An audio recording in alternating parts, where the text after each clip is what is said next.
जब मुझे पता चला कि मेरा पति बहुत ही ज़्यादा खूबसूरत है तो मैं हैरान रह गई। कहते हैं ना कि हसीन पति और मीठा खरबूजा किस्मत वालों को ही मिलता है।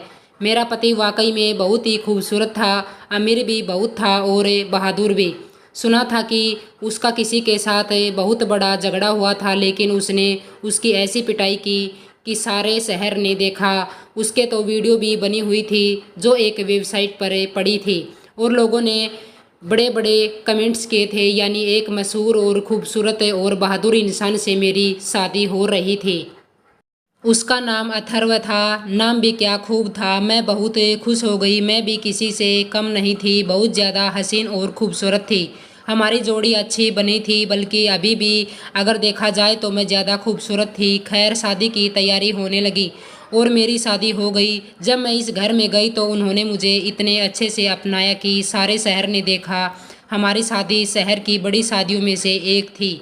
सबको पता था कि मालिक की शादी हो रही है। हर चीज़ पहले चीज़ से ज़्यादा बेहतर थी। मेरे लिए उन्होंने खुद ही सब कुछ बनाया और वह भी देखने के काबिल था। लेकिन शायद हम लोग इतने ज़्यादा खुश हो गए थे कि हमारी खुशियों को नज़र लग गई। खुशियों को नज़र लगती है तो ऐसी बड़ी बड़ी शादियों में बाद में कुछ न कुछ ज़रूर होता है, कुछ बुरा होता है। लेकिन यह नहीं पता था कि मेरे मामले में इतनी जल्दी हो जाएगा और इतना बड़ा हो जाएगा। अभी मेरा पति मेरे कमरे में आने वाला नहीं था। अभी बहुत सी रस्में थी, बहुत सा समय लगने वाला था। शायद जब वह मेरे कमरे में आता तो तब तक ही सुबह हो जाती। लेकिन यह लोग अमीर लोग थे, यह तो 12 बजे उठते थे, इसलिए इस बात से कोई फर्क नहीं पड़ता था। खैर, मेरा पति मेरे कमरे में आने वाला था। मुझे यह खबर मिल गई। मुझे फिर से तैयार किया गया। मेरा जो मेकअप खराब हो गया था वह सही किया गया, बल्कि मुझे सिंपल कपड़े पहनने को कह दिया गया। उन्होंने कहा कि उसे तुम्हें दुल्हन के रूप में देखने का कोई शौक नहीं है, तुम रिलैक्स हो जाओ, यहाँ पर कोई रेवती काम नहीं होता। अगर उसे तुम्हें दुल्हन के रूप में देखने का शौक हुआ तो तुम फिर से किसी दिन दुल्हन बन जाना। और बातें ऐसी ही थी। मेरे लिए जो सामान लिया गया था वह ऐसा ही था कि अगर मैं रोज़ तैयार होती तो मैं दुल्हन ही लगती। इतने बड़े बड़े कामदार सूट और उसके साथ के जेवर पहनने जो मैंने कभी नहीं देखे थे। मेरी किस्मत चमक उठी थी। मेरा पति मेरे कमरे में आया तो उसकी चाल पूछे अजीब सी थी। मुझे लगा कि यह अमीर आदमी है, शायद नशे में है। लेकिन उसने कहा कि वह शराब को हाथ भी नहीं लगाता है क्योंकि उसे अपनी सेहत से बहुत मोहब्बत है। लेकिन वह बार बार खांस रहा था।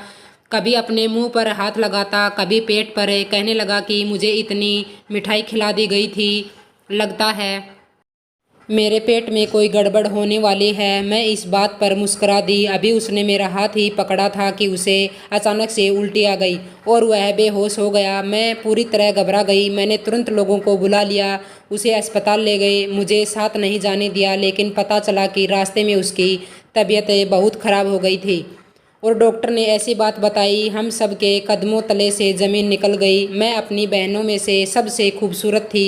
मेरी सारी बहनों की शादी हो चुकी थी, सब अपने अपने घर की ओर हो गए थे और मेरे बाबा भी इस दुनिया से जा चुके थे। सिर्फ मैं थी। मेरी खूबसूरती की वजह से मुझे बहुत अच्छा रिश्ता मिल गया था।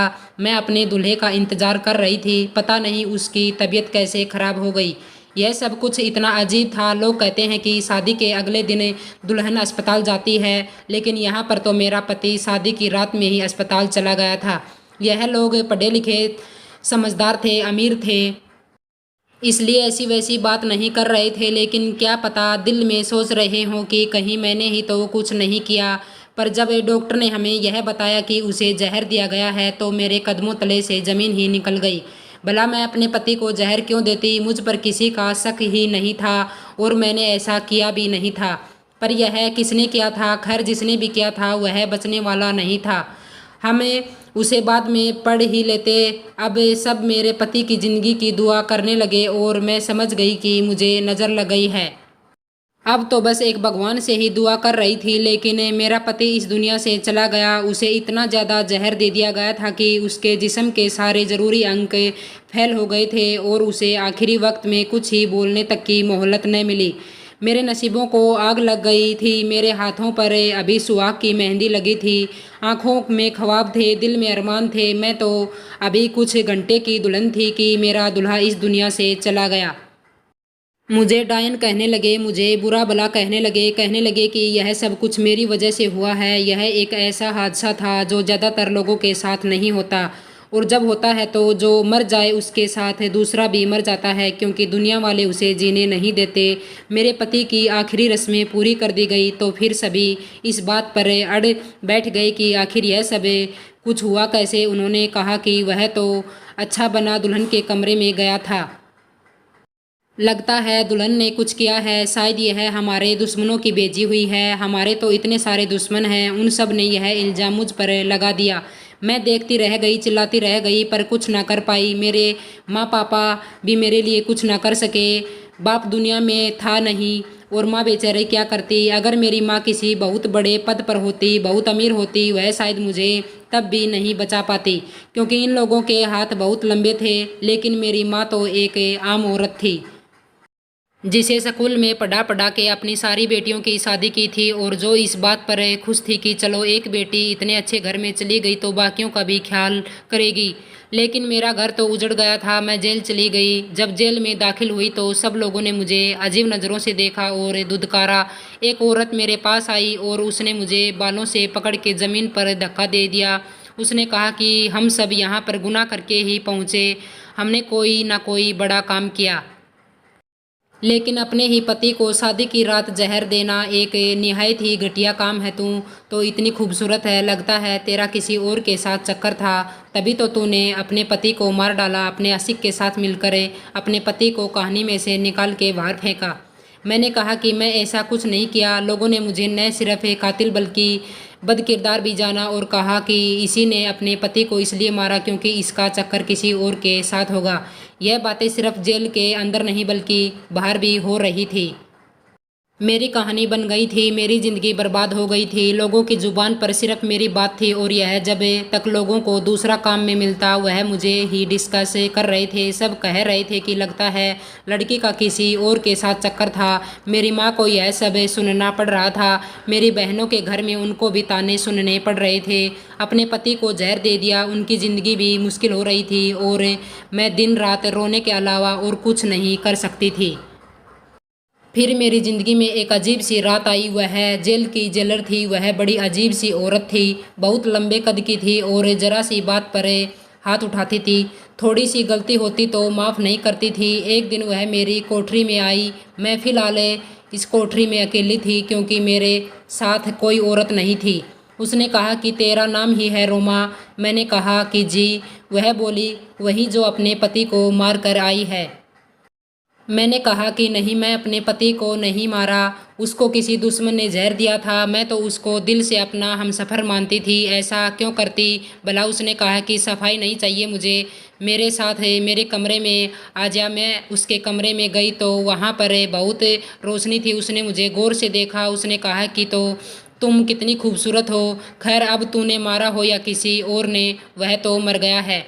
अब तुम्हें अपनी ज़िंदगी के साथ क्या करना है। मैं हैरान हुई कि मैं जेल में हूँ और ये मुझे यह क्यों पूछ रही है कि तुम्हें अपनी ज़िंदगी के साथ क्या करना है, क्योंकि मेरी ज़िंदगी तो अब जेल में ही गुजरने वाली थी। मुझे यहाँ से कोई निकालने वाला नहीं था। फिर मेरे दिमाग में एक बात आई कि कभी जिसका कोई भी सहारा नहीं होता है या फिर केस लड़ने वाला नहीं होता है, उसके लिए केस पुलिस लड़ती है और उसे निकाल लेते हैं।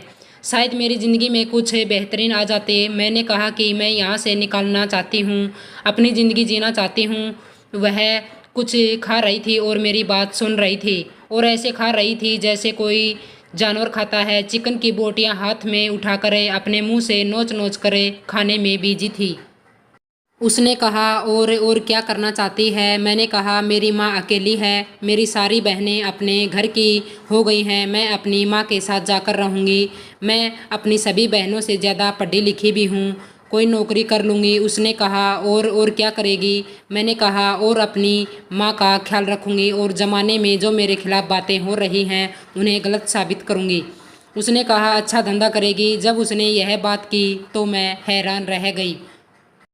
मैंने कहा क्या मतलब है यह आप क्या कह रही हैं। उसने कहा सीधी सी बात है भाई, सीधे तरीके से कह रही हूँ। उसने मुंह से हड्डी निकाल कर एक तरफ फेंकी। इतनी तो खूबसूरत है, यह काम तेरे लिए सबसे अच्छा है। मैंने कहा नहीं, मैं शरीफ खानदान से हूँ। उसने कहा हाँ, तभी तो अपने पति को मार के आई है। मैंने कहा मैंने अपने पति की जान नहीं ली। मैं ज़ोर से चिल्लाई तो उसने मेरे मुंह पर थप्पड़ मार दिया। उसने कहा धंधा करेगी या नहीं। मैंने कहा यह सब कुछ करते हो तुम यहाँ पर? उसने कहा हाँ करते हैं। जब तेरे जैसे कोई खूबसूरत लड़की आ जाती है तो फिर करना पड़ता है, वरना तो यहाँ पर सारी उजड़ी हुई बिगड़ी हुई बूढ़ी उम्र की औरतें आती हैं जिनके पास कुछ नहीं होता। उनसे बंदा काम ही करवा सकता है और तू कुछ करवा नहीं सकती। लेकिन तेरी जैसी पीस इस जेल में कभी कभी आती हैं।